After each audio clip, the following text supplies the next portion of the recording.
Jetour X70 240 modeli 2023-yılda ishlab chiqarilgan. Mashinamiz hali 10.000 km yurgan do'stlar. Toza mashin, benzinde, qora svet, kraskalar ham absolut radnoy, hech yerda eskani defekt yo'q, uzun radnoy bollarında. 5 ключевой достуp bor. Poliklari döşalgan ishlarini.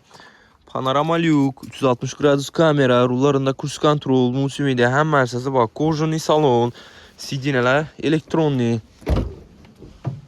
Dostlar, salonları. Mashinamiz hali 10.000 km yurgan do'stlar, benzinde. Bagajlar ham elektronli bo'ladi. 7 mesta oilaviy avtomobil. Arka mestalari qarab yurgan darslar bo'lsa, videomizni barkasida Jetour X70 240 modeli do'stlar. Alli lavoylardan sonsuz ochda plyonkalar ham urilgan. Bahosi 232 million so'm. Ana shunda yap savdo qilib olasizlar. Avto kredit oladigan bo'lsangiz, sizga kredit grafiklarni ham hisoblab chiqarib beramiz. Barter ham ishimiz. Barter ham mashinalaringiz bo'lsa, ikkinchidan ustuna pulni yozsak, barter ham qilamiz do'stlar. Qo'shib avtomarketda sotib olib mashinamiz, kelib xarid qilaverasizlar.